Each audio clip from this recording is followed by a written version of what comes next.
And toxic statements made by Cabinet Secretary Moses Kuria targeting the Nation Media Group has not only further exposed his character and personality, but also made Kenyans question how suitable the former Gatundu South MP is to be a cabinet secretary. His career has been marked by controversy. Reckless statements verbally attacking a journalist while live on air, uttering words that were seen to incite communities against each other, and now a vicious attack on the Nation Media Group for what is believed to be the exposing of a dubious scheme involving oil exports in which 5.6 billion shillings taxpayers' money could have been lost. NTV's Melita Oletenges reports on the rogue man in cabinet. Moses Kuria, a man who on many occasions has been described as having a loose tongue. Then he got nominated to high office and got past the quote, rubber stamping at the National Assembly. With this upgrade, one would believe he would be better. But it has not appeared to be a change to the executive class, but more of an executive platform for the same character. Most recently, Nation Media, muamue kama nyinyi ni gazeti, ama broadcasting house, ama media house, ama ni chama cha upinzani. The cabinet secretary sitting at the helm of a critical docket, the Ministry of Investments, Trade and Industry, in apparent anger echoed his boss, the deputy president's hollow allegations. Then, in reference to the Nation Media Group, he made a declaration, hollow as well.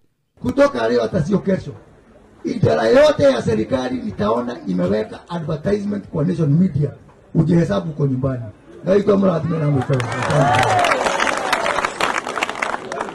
The Kenya Coast National Polytechnic had an advertisement in the newspaper, to which the rogue CS tweeted, Daily Nation, page 15, not good. And another advert, this time by the Kenya Mortgage Refinance Company, to which he posted, Business Daily, page 3, not good. But this is not the most vile comment from him. His moral standing, especially for the office he holds, appears to have fallen down a dark, bottomless chasm that has left many shocked and questioning his suitability to hold the office he does. In a follow-up to his warning to government agencies, he chose the derogatory route, unveiling his person even more.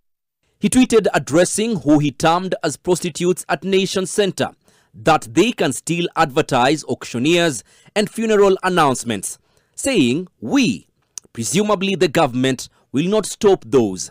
In a statement, the Nation Media Group has condemned the Kuria's attack on its staff and principal shareholder, His Highness, the Aga Khan, who is also among the top investors in the country. An excerpt of the statement reads in part, the verbal attack using foul and crude language against NMG is shocking, primitive and inexcusable in the eyes of level-headed Kenyans who expect cabinet secretaries to conduct themselves with decorum befitting their high offices. We would like to believe that Moses Kuria's statements seeking to intimidate government agencies from placing advertisement with NMG does not represent government policy, that he has no legal powers to make such a sweeping declaration. No government should weaponize taxpayers' funds at its disposal to punish media for exposing public ills in a bid to influence editorial integrity. The Media Council of Kenya has condemned the remarks. The council notes that this is the most extreme since independence, that individuals have pushed media and government relations to the brink and lowered the country's dignity. The Kenya Editors Guild has condemned Kuria's statements as being totally off the mark, reading in part, if a state officer or any Kenyan for that matter is aggrieved by the work of the media, they have an array of avenues to raise them, including pursuing the legal route or reaching out to the media entity concerned. The cabinet secretary's unbecoming remarks come after an expose by Nation Media Group on a 6 billion shillings edible oil deal scandal that was reported as having been birthed during President William Ruto's first cabinet meeting. But while the CS was taking the deputy president's assertions to a new level, the DP has disowned him, while still staying true to the course of attacking the media.